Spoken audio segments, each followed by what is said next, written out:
ভাইয়া তুই আমার চুল টানছিস কেন? তুই আমাদের বাসায় এসেই বদমাইশি শুরু করে দিলি। ব্যথা পাচ্ছি তো। তোর চুল টানতে আমার ভালো লাগে তাই টানি। কি? আমার চুল টানতে তোর ভালো লাগে? ওয়েট কর, আমি কালামনির কাছে নালিশ করছি।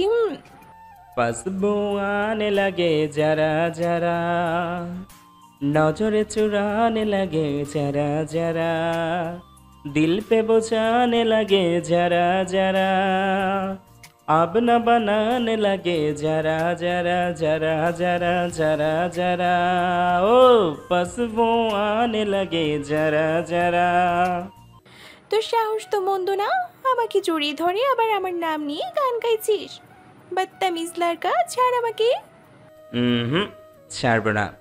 একবার যখন ধরেছি আর কোনো দিন ছাড়ব না। তোকে সারা জীবন আমার বুকের মাঝে লুকিয়ে রাখবো। ওই, আমি তোর থেকে বয়সে অনেকটা বড়, আর তুই কিনা আমাকে তুই তুই করে সম্বোধন করিস। বেয়াদব লাড়কি, আজ থেকে তুই আমাকে তুমি করে বলবি। দেখ ভাইয়া, ভালো হচ্ছে না কিন্তু। ছেড়ে দে আমাকে। কেউ এসে আমাদের জড়ানো অবস্থায় দেখলে খুব খারাপ হবে। ছেড়ে দে বলছি। ছেড়ে দিতে পারি একটা শর্তে। কি শর্ত? আগে বল, তুই আমাকে ভালোবাসবি? আর কতবার বলবো আমি তোকে ভালোবাসি না? তুই আমার থেকে মাত্র 1 বছরের বড়, তাই তোকে তুই তুই বলি, তুমি বলতে পারবো না। তাহলে তোকে ছাড়ব না। আরে কালামণি, তুমি কখন এলে? যারার মুখে খালামণি ডাকটা শুনে যারাকে ছেড়ে দিলাম। যারা আমাকে একটা ভেংচি কেটে দৌড় দিল, আবার পেছনে ফিরে বলল, আমি যদি মিথ্যা না বলতাম তাহলে তুমি আমাকে ছাড়তে না। ইমন ভাইয়া শোনো, তোমার জন্য টেবিলের উপর একটা কাগজ রাখা আছে। আমি যাই, গিয়ে খালামণির সাথে দেখা করে আসি। কাগজ রাখা মানে? অনেকটা কৌতূহল নিয়ে টেবিলের দিকে এগিয়ে এসে কাগজটা হাতে নিয়ে খুললাম। প্রিয় ইমন, গত 2 বছর যাবৎ তুমি আমাকে বলে আসছো ভালোবাসি ভালোবাসি, কিন্তু তোমার প্রপোজ আমি অ্যাকসেপ্ট করিনি। কেন জানো? কারণ এইচএসসিতে A+ পাওয়ার জন্য। তুমি জানো আমি খেলাপড়ার 1 বছর পিছিয়ে আছি। এই নিয়ে অনেক কথা শুনতে হয়েছে, তাই নিজের কাছে নিজের প্রতিজ্ঞা করেছিলাম এইচএসসিতে ভালো রেজাল্ট করব। তোমার সাথে সম্পর্কে জড়ালে হয়তো আজ আমি এত ভালো রেজাল্ট করতাম না। বিশেষ করে তোমার জন্য আমি ভালোভাবে পড়েছি। তুমি ভার্সিটি স্টুডেন্ট, যেখানে আমি যদি হই ফেলটুস ছাত্রী তাহলে তোমার সাথে যায় না আমার। এখন আমিও ভার্সিটিতে ভর্তি হব, তোমার ভার্সিটিতে। দুজন সমকক্ষ না হলে কি হবে? তাই এখন আমি তোমাকে বলতে চাই আমিও তোমাকে ভালোবাসি, অনেক বেশি ভালোবাসি। ইতি তোমার যারা। ইয়াহু! যারা, তুই শুধুই আমার। খালামণি, কেমন আছো তুমি? ভালো আছি মা। তুই A+ পেয়েছিস। তোর মা আমাকে ফোন করে বলল, তাই আমি আর ইমন চলে আসলাম। ভালো করছো। আজ তোমার সাথে যেতে পারবো না, আমাদের বাসায় থাকবে। সেটা তোকে আর বলে দিতে হবে না, আজ আমরা থাকছি। খালামণি, কই তুমি? আমি রান্নাঘরে। কিছু বলবি বাবা? হ্যাঁ খালামণি, বলবো তো। কি রান্না করছো? বিরিয়ানি। ওয়াও, বিরিয়ানি তো আমার ফেভারিট। জানি তো, যারারও ফেভারিট। এখন বল, কি বলবি? আসলে যারাকে আমাদের সাথে নিয়ে যেতে চাই, আমাদের বাসায় থেকে কয়েকটা দিন বেরিয়ে আসবে। এই কথা? আচ্ছা ঠিক আছে, নিয়ে যাস। বিড়বিড় করে বললাম, যারাকে তো সারা জীবনের জন্য আমাদের বাসায় নিয়ে যেতে চাই। কিছু বললি? না, কিছু না। তুমি ভালো করে রান্না করো। খালামণিদের বাসায় একদিন কাটিয়ে যারাকে নিয়ে আমাদের বাসায় চলে আসলাম। আমি তো হ্যাপি খুশি, যারা আমার ভালোবাসা গ্রহণ করেছে। ভাইয়া, কি করছিস? এই বিয়াদব, আমি তোমার কোন জন্মের ভাই লাগি? যদি আর একবার ভাইয়া বলে ডাকিস তাহলে তোকে মেরে মুখ ভেঙে দেব। তোমার সাথে সম্পর্ক হতে না হতেই তুমি আমাকে শাসন করা শুরু করলে। যাও, তোমার সাথে ব্রেকআপ। ওই ওই, প্লিজ আমার সাথে ব্রেকআপ করিস না। তুই যদি আমার সাথে ব্রেকআপ করিস তাহলে আমি স্ট্রোক করব। কাঁদিস না প্লিজ, তোর কান্না আমার সহ্য হয় না। আমি তোকে স্ট্রোক করতে দেখতে চাই, তাড়াতাড়ি স্ট্রোক কর। Heartless girlfriend, broken my heart. দেখ, নিজ চোখে আমি স্ট্রোক করছি, কেঁদেও কিন্তু কুল পাবি না। তাড়াতাড়ি কর, সময় নেই। তুই একটা শাকচুন্নি। কি? আমি শাকচুন্নি? এই মাত্র তোর হার্ট ব্রোকেন হয়েছে না? ওয়েট কর, আমি হার্ট এবার টেনে বের করছি। যারা আমার দিকে তেড়ে এসেছে, আমিও যারাকে জড়িয়ে ধরে বিছানায় পড়ে গেলাম। যারার উপরে আমি, যারার হাত দুটো আমার হাত দিয়ে চেপে ধরলাম। খুব তো বলেছিলি আমার হার্ট বের করে নিবি, এবার আমি তোর হার্ট বের করে নেই। প্লিজ ইমন, আমাকে ছেড়ে দাও, আমার উপর থেকে ওঠো, আমার খুব অস্বস্তি লাগছে। উঠবো একটা শর্তে। আমি তোর সব শর্ত মানতে রাজি, প্রমিস।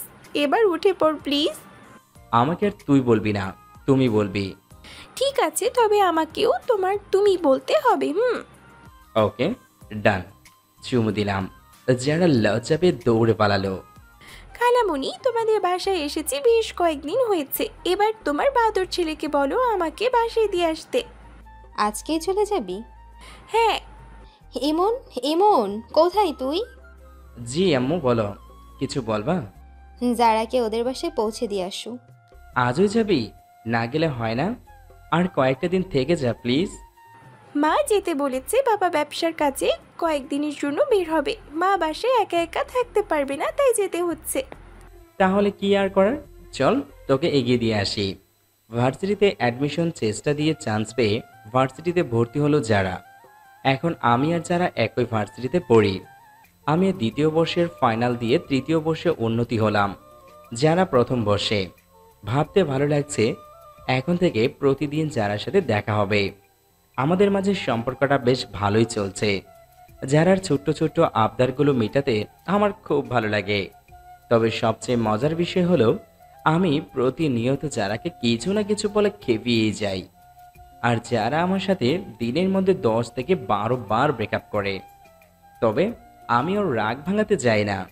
ও নিজেই কাঁদতে কাঁদতে এসে আবার পেচ আপ করে নেয় আর বলে, তুই একটা কুত্তা, হারামি, অভিমানের ভাষাটাও বুঝতে পারিস না। বুঝে গেছিস তোকে ছাড়া আমি থাকতে পারবো না, আবার তোর কাছেই ফিরে আসবো। তাই আমার অভিমানের কোনো গুরুত্ব তোর কাছে নেই, তাই না? সত্যি সত্যি যেদিন ব্রেকআপ করবো সেই দিন আর ফিরে আসবো না। তখন তুই আর কিছুতেই আমার অভিমান ভাঙতে পারবি না। সরি রে জান, ভুল হয়েছে আমার। এরপর থেকে সব সময় আমি তোর রাগ ভাঙাবো, তবুও তুই আমাকে ছেড়ে যাওয়ার কথা কখনো বলবি না। তুই যে আমার প্রাণ বায়ু, তুই না থাকলে আমি নিঃশ্বাস নেব কি করে? প্লিজ আর কাঁদিস না। মনে থাকবে?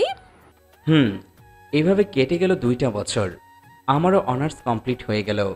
গত 2 দিন আগে আমার লাস্ট পরীক্ষা ছিল। আমি বিছানায় শুয়ে আছি, আম্মু এসে আমার মাথায় হাত রেখে বলল, তোর তো অনার্স শেষ হলো, এবার আমরা চাইছি তোর বউকে আমাদের বাসায় নিয়ে আসতে। আমি চাই না আমাদের বৌমা আর বাপের বাড়ি থাকুক। মানে কি? বউ ঘরে আনতে চাইছো মানে কি? আমি বিয়ে করলাম কবে? তোর যখন 1 বছর বয়স তখন তোকে আমরা বিয়ে করাই, তোর বাবার এক বন্ধুর মেয়ের সাথে। এখন তোর শ্বশুর আমাদের বারবার করে বলছে তাদের মেয়েকে নিয়ে আসতে। তোর বাবা আর আমি দুজন মিলে সিদ্ধান্ত নিয়েছি আগামী শুক্রবার বৌমাকে আমাদের বাড়ি নিয়ে আসব। এই কথা তোমরা আগে কেন বলনি? আমি এই বিয়ে মানি না, পারবো না বাবার বন্ধুর মেয়েকে বউ হিসেবে মেনে নিতে, কারণ আমি একজনকে ভালোবাসি। এই কথা বলে কোনো লাভ নেই, আর আমাকে না বলে তোমার বাবাকে বলো। তাহলে বাবা আমাকে মেরেই ফেলবে, পারবো না বলতে। তাহলে বিয়ে মেনে নাও বাবা, এতেই তোমার মঙ্গল। আমি গেলাম। আমার বিয়ে করেছি অনেক আগেই। এই কথা শুনে আমার মাথায় যেন আকাশ ভেঙে পড়ল। এখন কি হবে? যারাকে আমি কি জবাব দেব? যারাকে একটা ফোন করা দরকার। হ্যালো যারা, তোর সাথে আমার কিছু কথা আছে। তোমার সাথে আমার কোনো কথা নেই। তুমি একটা বেঈমান। তুমি একটা বিবাহিত ছেলে হয়ে আমার সাথে মিথ্যা ভালোবাসার নাটক না করলেও তো পারতে। আজ তোমার সাথে সত্যি সত্যি ব্রেকআপ করলাম। তোমাকে একদিন বলেছিলাম, যেদিন সত্যি সত্যি ব্রেকআপ করব সেদিন তুমি বুঝবা। আজ সেই দিনটা। তুমি আমাকে আর কোনো দিন ফোন করবা না, কোনো দিন না। তুই কি করে জানলি আমি বিবাহিত? তোমার আম্মু ফোন করে কথা বলেছে। রাখি, ভালো থেকো। যারা আমার মুখের উপর ফোনটা কেটে দিল। আমার প্রচণ্ড কষ্ট হচ্ছে। মনে হচ্ছে বৃক্ষ দেশ এক্ষুনি ভেঙে গড়িয়ে যা। এমন একটা পরিস্থিতির মুখোমুখি হতে হবে কখনো ভাবিনি। যারাও আমাকে কিছু বলার সুযোগ দিল না। আজ শুক্রবার, আজ আবার আমার নতুন করে বিয়ে। এই বিয়েতে আমার কোনো আগ্রহই নেই। ইচ্ছে করছে মরে যেতে, কিন্তু যার জন্য মরবো সেই তো আমাকে বুঝলো না। আমি 2টা ঘুমের ওষুধ খেয়ে নিলাম। টলমলো পায়ে বিয়ের আসরে আসলাম। কাজী কবুল বলতে বলল, আমিও কবুল বলে দিলাম। চারপাশে কি হচ্ছে তা আমার মন মস্তিষ্কে কিছুই ঢুকছে না। বউ নিয়ে বাসায় ফিরে আসলাম। আমি ফ্রেশ হয়ে কোনো রকম বিছানায় গা এলিয়ে দিলাম। ঘুম যেন আর একটু দেরি করলো না আসতে। আমি ঘুমিয়ে গেলাম ঘুমের গভীর সমুদ্রে। এই শালা উগান্ডা নাইজেরিয়া, পড়ে পড়ে ঘুমাচ্ছিস? ওঠ ওঠ বলছি। লাথি কিন্তু একটা মারছি, এরপর কিন্তু কয়েকটা মারবো। ওঠ। মনে হলো কেউ আমার নিতন্স্তের ওপর ধুমধুম করে লাথি মারছে। আমি ঘুম ঘুম চোখ একটুখানি মেলেছি। মনে হলো আমার সামনে যারা বউ সেজে দাঁড়িয়ে আছে। আমি লাফ দিয়ে উঠে বসলাম। চোখ কয়েকবার কষলিয়ে আবার যারার দিকে তাকালাম। হ্যাঁ, সত্যি তো, যারা আমার সামনে দাঁড়িয়ে আছে। আমি স্বপ্ন দেখছি না তো? তুই এখানে কেন? আমার শ্বশুর বাড়ি, আমি থাকবো না তো কে থাকবে? হ্যাঁ, তোর শ্বশুর বাড়ি মানে? দেখি সর, আগে আমাকে বসতে দিই, তারপর বলছি। যারা বিছানায় উঠে আমার পাশে বসলো। এবার বলি, মিস্টার ইমন হলো আমার স্বামী, আমি তার বউ মিসেস ইমন। কেমনে কি? আমার জন্ম হওয়ার আগে আমার আরও 3 ভাই বোন পৃথিবীতে এসেছিল, কিন্তু তারা জন্ম হওয়ার 7 দিনের মাথায় মারা যেত। বাবা এ নিয়ে দুশ্চিন্তায় ছিল, মাকে অনেক ডাক্তার দেখানো হয়, সাথে আমার ভাই বোনেদেরও, কিন্তু কোনো কিছুতে কিচ্ছু হয় না। বাবা মা শেষমেশ উপায় না পেয়ে ফকিরের কাছে যায়। তখন ফকির বলল, এরপর যার জন্ম হবে তাকে 7 দিনের আগে বিয়ে দিয়ে দিন, তাহলে সে বেঁচে থাকবে। আমার জন্ম হওয়ার পর আমার বাবা আর তোমার বাবা মিলে আমাদের বিয়ে দেয়। কথায় আছে না, ঝড়ে কাক মরে ফকিরের কেরামতি বাড়ে। এখানে ব্যাপারটা হলো ঠিক তাই। বিয়ে হওয়ার পর আমিও বেঁচে গেলাম। যারার কথা শুনে আমার প্রচণ্ড রাগ হচ্ছে। আমি ওকে জিজ্ঞেস করলাম, তুই তাহলে সবটা আগেই জানতিস? হ্যাঁ, জানতাম। এবার আমার মেজাজটাই পুরো গরম হয়ে গেল।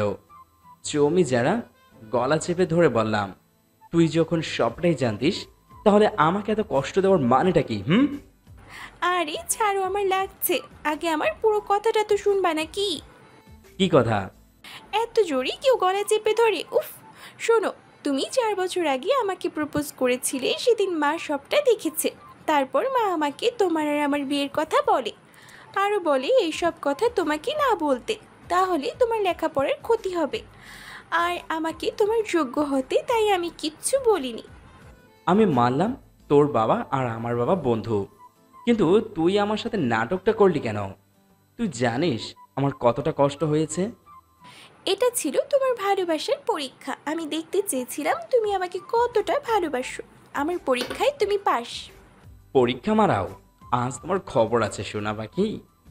এই, আমার কাছে আসার আগে শ্রোতাদের বিদায় দাও। বাসর রাতে আমরা কি করব তা জানি। কি করব? কিছু গল্প অসমাপ্তই রয়ে যায়। ধন্যবাদ এতক্ষণ ধরে গল্পটি শোনার জন্য।